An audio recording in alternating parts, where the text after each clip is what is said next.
नमस्कार, मैं हूं रविंद्र जैन और आप देखना शुरू कर चुके हैं सबकी खबर। मध्य प्रदेश में एक छोटा सा जिला है डिंडोरी और डिंडोरी के कलेक्टर हैं विकास मिश्रा। ये अपनी सस्ती लोकप्रियता के लिए कुछ भी कर सकते हैं। अब उन्होंने जो किया है वो मैं विस्तार से बताऊंगा, लेकिन मुझे ऐसा लग रहा है कि ये सस्ती लोकप्रियता पाने के लिए कहीं बड़ी मुसीबत में ना फंस जाएं, क्योंकि वो जो कर रहे हैं वो नियमों से हटकर है। वो कौन से संविधान की बात कर रहे हैं मैं उस पर भी आज बात करूंगा, लेकिन मैं पहले ये बता दूं कि वे विकास मिश्रा हैं जो जमीन पर बैठकर लोगों की समस्याएं सुनते हैं। अच्छी बात है। ये वे विकास मिश्रा हैं कि एक आदिवासी गरीब महिला को उसके हाथ पर मोबाइल नंबर लिखकर देते हैं, समस्या हो तो बात करना, ये अच्छी बात है। ये वे विकास मिश्रा हैं जो एक बेगा आदिवासी महिला के पैर छूकर आशीर्वाद लेते हैं, ये अच्छी बात है। लेकिन जब विकास मिश्रा इसी लोकप्रियता में पढ़कर अपनी कार पर कलेक्टर का नेम प्लेट हटवा के लोक सेवक की नेम प्लेट लगाते हैं, तो ये लोकप्रियता के लिए किया गया एक कदम है। मैं आपको बता दूं कि वो इसलिए चर्चा में आए हैं विकास मिश्रा जी कि उन्होंने डिंडोरी में जो कलेक्टर की कार है उस कार के ऊपर लिखा हुआ था कलेक्टर, उस पट्टी को हटाया, लाल रंग की पट्टी को, और उस पर लिखवा दिया है लोक सेवक। अब विकास मिश्रा ने वहां मीडिया वालों से ये कहा है कि पूरे संविधान को में उनको ये नहीं मिल रहा है कि कलेक्टर शब्द कहीं है ही नहीं, इसलिए उन्होंने कलेक्टर शब्द हटा दिया है और लोक सेवक लिखवा दिया है। अब मैं आज विकास मिश्रा जी से कुछ सवाल पूछना चाहता हूं। उम्मीद है कि ये वीडियो उन तक पहुंचेगा और वे सार्वजनिक रूप से हमारी शंका का समाधान करेंगे।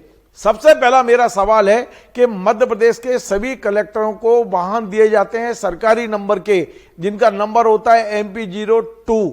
उसी वाहन में कलेक्टर साहब घूम सकते हैं।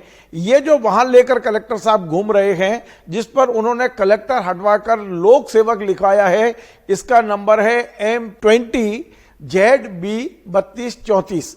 आप इसको देखिए स्क्रीन पर। ये कार है इनोवा क्रिस्टा कार। अब कलेक्टर साहब कृपया ये बताएं ये गाड़ी किसकी है? ये गाड़ी किसकी है मैं कलेक्टर साहब से पूछना चाहता हूं, क्योंकि मैंने इसको सर्च करने की कोशिश की तो इस पर क्लियर नाम नहीं आ रहा है और वाहन मालिक का एड्रेस भी नहीं आ रहा है। हो सकता है किसी दूसरी वेबसाइट पे हो, पर मैंने जो वेबसाइट खोली थी उसमें ये तो आ रहा है ये जबलपुर में रजिस्ट्रेशन है, कोई कामा कर्मा गुप्त करके ऐसा कोई नाम आ रहा है, लेकिन क्लियर नहीं आ रहा है। उसमें कुछ ऐसे बटन लगाए गए हैं कि क्लियर नाम पता ना चले। तो आप ये बताइए कि ये निजी वाहन को कलेक्टर साहब चला कैसे रहे हैं? ये किसका वाहन है जो कलेक्टर की सेवा में लगा हुआ है? और यदि ये किराए का वाहन है तो ये निजी वाहन किराए के वाहन पर कैसे लगा है? कलेक्टर साहब जरा मुझे बता दीजिए। आप नियमों की जानकारी दे रहे हैं, संविधान का हवाला दे रहे हैं, तो सबसे पहले आप ये बताइए कि एक निजी वाहन को कलेक्टर कार्यालय में किराए पर कैसे लगाया गया है? आपको मालूम है यदि कलेक्टर साहब यदि वाहन में चलना चाहते हैं और निजी वाहन टैक्सी के रूप में लिया है तो उसका नंबर टैक्सी का नंबर होना चाहिए। ये टैक्सी का नंबर नहीं है, ये निजी व्यक्ति का वाहन है जो आपने किराए पर भी लिया है। तो ये किराए का भुगतान कहां से हो रहा है? कि आप जेब से भुगतान करते हैं? किस तरह का ये सिस्टम है, ये कलेक्टर साहब यदि बताएं तो बहुत अच्छा होगा। दूसरा मैं आपको बता दूं कि परिवहन विभाग के कुछ नियम है वाहनों को लेकर, और उसमें एक सख्त नियम यह है कि आप वाहन की जो नंबर प्लेट है उस पर कुछ लिख नहीं सकते। आप कलेक्टर साहब यदि आप मेरी आवाज सुन रहे हो, आप ये लिख नहीं सकते पट्टी पर, ये आपने गलत किया है। यदि आप लिख रहे हैं तो आपने ये जो पट्टी लगाते हैं ये सिर्फ रुतबा दिखाने के लिए लगाते हैं। कायदे से कलेक्टर एसपी के वाहनों पर भी इस तरह की लाल पट्टी लगना नहीं चाहिए, लेकिन रुतबा दिखाने के लिए आप इस तरह की पट्टी लगा रहे हैं। तो मेरा कलेक्टर साहब से निवेदन है कि आप यदि पट्टी लगा रहे हैं और आप ये कह रहे हैं कि संविधान में कहीं कलेक्टर का उल्लेख नहीं है, तो आपने मध्य प्रदेश के मुख्य सचिव को पत्र क्यों नहीं लिखा? ये क्यों नहीं कहा कि रोज जो आपकी जो पोस्टिंग हुई है कलेक्टर साहब उस आदेश को निकालिए, उस पर लिखा हुआ है विकास मिश्रा उप सचिव मध्य प्रदेश शासन को डिंडोरी में कलेक्टर नियुक्त किया जाता है। यदि आपको कलेक्टर नियुक्त किया गया है तो आप लोक सेवक कैसे बन गए? आप जरा बताइए, आप नियमों को और सस्ती लोकप्रियता के लिए कौन कौन से हथकंडे अपना रहे हैं?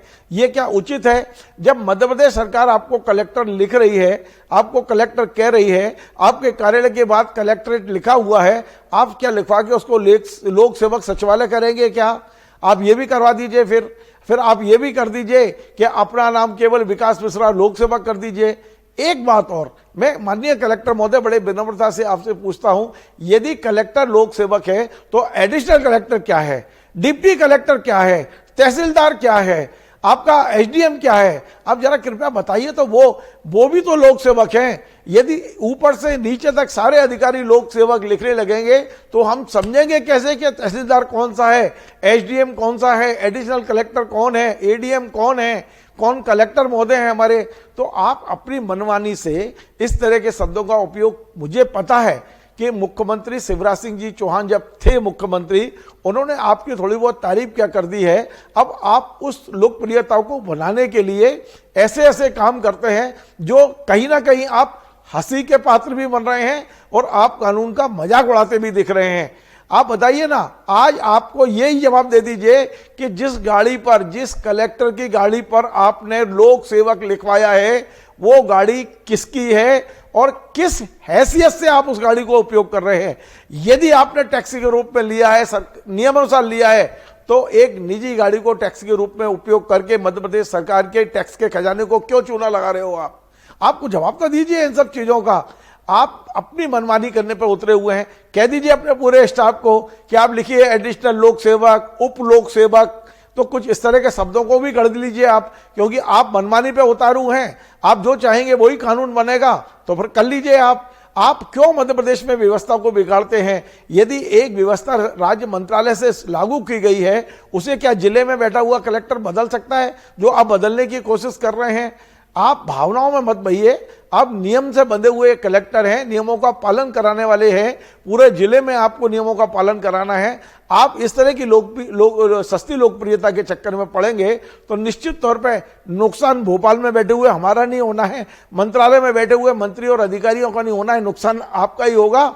आपको कलेक्टर से हटा के और मंत्रालय में जमा कर दिया जाएगा। फिर बैठे बैठे सोचना कि यार मुझसे गलती हो गई, मेरे को लोक सेवक नहीं लिखना चाहिए था। मैं आपको केवल इतना जानकारी दे रहा हूं कलेक्टर महोदय कि जो चीजें राज्य सरकार ने तय की हैं उसे बदलने का अधिकार किसी जिले के जिला प्रधान को, जिलाधीश को नहीं है। आप जिलाधीश लिख दीजिए, हिंदी में मेरे को समझ में आएगा। आप मजिस्ट्रेट लिख दीजिए, वो भी समझ, डिस्ट्रिक्ट मजिस्ट्रेट लिख दीजिए। यदि मान लीजिए कलेक्टर शब्द संविधान में नहीं है कहीं, कलेक्टर मुझे ये मालूम है कि टैक्स की वसूली के लिए जिसकी जिम्मेदारी जिले में होती है वो कलेक्ट करता है, इसलिए कलेक्टर कहलाते हैं। तो शब्द आप लिख दीजिए डीएम, डिस्ट्रिक्ट मजिस्ट्रेट लिख दीजिए। जहां पर पुलिस कमिश्नर प्रणाली नहीं है वहां कलेक्टर डीएम भी होते हैं, तो आप अपने आप को डीएम लिखिए, कोई दिक्कत नहीं है। लोक सेवक लिखने के बाद आप यदि ये संदेश दे रहे हैं कि आप लोगों की सेवा कर रहे हैं, तो आप बगैर लोक सेवक लिखे भी लोगों की सेवा कर सकते हैं।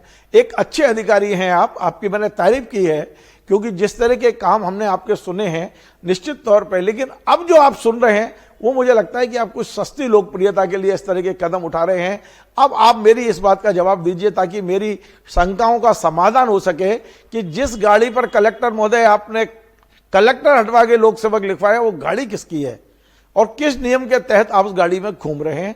मैं इंतजार करूंगा आपके जवाब का। मुझे उम्मीद है कि आपके स्थानीय जो पीआरओ आपके पास रहते हैं जिले में, उनके माध्यम से आप इस बात का जवाब जरूर हम जैसे छोटे मोटे पत्रकारों को भेजेंगे। मैं उम्मीद करता हूं कि आपके जवाब की मैं प्रतीक्षा भी करता हूं कि आप दीजिए जवाब कि किस हैसियत से उस वाहन में आप घूम रहे हैं, उसको टैक्सी पे लिया है तो फिर उसको टैक्सी में रजिस्ट्रेशन क्यों नहीं कराया गया है। टैक्सी में रजिस्ट्रेशन होता तो सरकार के खजाने में टैक्स जमा होता।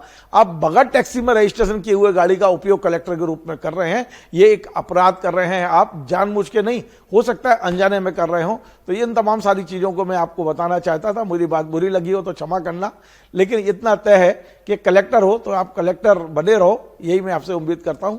आपको सभी को हमारा ये कार्यक्रम पसंद आए वैसे शेयर करें, लाइक करें, कमेंट करें और आपसे बार बार निवेदन है मेरे चैनल को सब्सक्राइब अवश्य करें। धन्यवाद।